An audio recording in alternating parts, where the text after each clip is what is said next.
English Express. Learn and improve every day. Ever tried having a full conversation with your mirror and wondered, is this even helping my English? You'd be surprised. Hi, I'm Anna, and along with Jake, we're diving into how practicing speaking alone can seriously boost your English skills. I'm Jake, and today we're busting the myth that you need a partner to get fluent. You'll learn why solo practice works, the best methods to try, and how to keep things fun so you actually stick with it. We'll cover awesome voice recording tricks, creative self-talk, shadowing real English, and even ways to track your progress. Ready to make solo practice your superpower? Let's start with the elephant in the room. Talking to yourself in English can feel pretty strange, right? Yeah, I used to feel so awkward. But honestly, it's a sign you care about sounding natural. Feeling weird at first just means you're growing beyond your comfort zone. Totally. That discomfort is like going to the gym. First, it's tough, but you get used to it, and it pays off. Exactly. And once you push through, it actually becomes a fun challenge. Plus, you get to experiment freely with zero judgment from others. So, how do you even start? It helps to have a routine. Finding a quiet space and setting a regular time makes it feel real. I recommend keeping things simple at first, maybe 5 to 10 minutes each day, in the morning or right before bed. That's manageable. You could even set a reminder on your phone so it becomes part of your daily rhythm. Right, and you don't need fancy equipment. Just your phone's voice recorder or a mirror will do. I love using self-talk, like narrating your day out loud in English while you get ready or cook dinner. It's so underrated. For example, you could say, "I'm brushing my teeth. Now I'm making coffee." Even these simple lines build fluency. You can level it up by adding opinions or questions. I wonder if it'll rain today. Maybe I'll take my umbrella. That's great. The more you describe, predict, or reflect out loud, the faster you train your brain to think in English. Another game changer, recording yourself. It's like having a coach in your pocket. And when you play your recording, you notice pronunciation or grammar slips you didn't catch while speaking. Sometimes it's awkward to listen, but you'll hear progress even after a week. Plus, it's so motivating to compare old and new recordings. You might even catch little habits like always, using the same filler words which you can then work to improve. One of my favorites is shadowing. Basically, you listen to a native speaker, maybe in a podcast or video, and repeat what they say in real time. It's challenging, but your pronunciation, rhythm, and even intonation start to match what you hear. Like being an actor for a day. I tried this with short news clips, and it's wild how quickly your mouth gets used to flowing English sounds. You can pause and rewind as needed. Over time, you'll notice you pick up whole phrases and the natural melody of English. Sometimes I invent little role-play scenes, like ordering coffee or asking for directions. It's practice for real-life situations. I do that too. You can even write a quick script, then act both roles. It feels silly, but gets your speaking muscles working.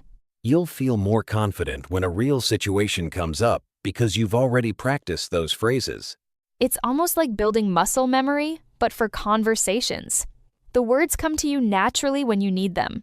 Ever get stuck on what to say? Grab a list of prompts like describe your favorite movie or talk about a childhood memory. I keep a jar of random questions on my desk. On slow days, I pull one out and answer it in English. It keeps things interesting. You could even challenge yourself to answer a new question every day. Keeps your speaking fresh and your mind creative. And you cover lots of topics, so you'll be ready for whatever comes up when you talk to others. Here's a cool secret. Try thinking in English, not just speaking. Even when you're silent, imagine all your thoughts in English for a few minutes. It's powerful. Your brain gets used to making connections in English, so you react faster in conversations.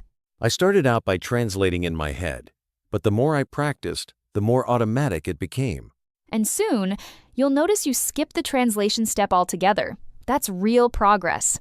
Let's talk about feedback. Without a teacher, how do you know if you're doing it right? Self-correction is key. When you notice a mistake while recording or shadowing, pause, repeat the phrase, and try again. But don't get discouraged. The goal is progress, not perfection. Treat mistakes as mini lessons you discover on your own. Sometimes I even keep a mistake diary. Just jotting down things I want to improve helps me track growth. Motivation can fade, especially when you're practicing alone. So, how do you keep things fun? Try gamifying your practice. Set mini challenges like speak for 2 minutes without stopping or use 5 new words today. Rewards help too. After a week of solid practice, maybe treat yourself to a favorite snack or a movie in English. Mixing it up with music, jokes, or pretending to host your own radio show keeps things fresh and exciting. It's easy to forget how much you've improved unless you track it. Old recordings, notes, or even videos are great for this. I love looking back at my first attempts.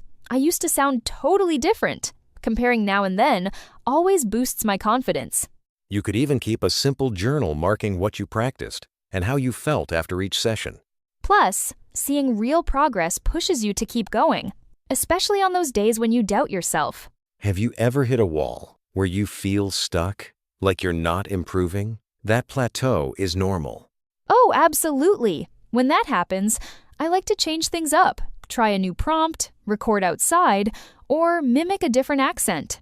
Sometimes just switching your focus, like working on storytelling instead of pronunciation, can reignite your motivation. And remember, plateaus mean you're consolidating skills before the next leap forward. Don't get frustrated, shake things up, and keep practicing. Funny thing, practicing alone actually makes it easier to join real conversations later. You're more prepared and less nervous. That's so true. I found that after months of solo work, I could jump into group chats or language exchanges feeling way more confident. You could even share some recordings with a friend or an online community for feedback. It's a nice way to bridge solo and social learning. And who knows, maybe you'll inspire someone else to try solo speaking too. Let's wrap up. First big takeaway: practicing speaking alone is powerful for building confidence and fluency. Second, using tools like recording, self-talk, and shadowing keeps your practice varied and effective.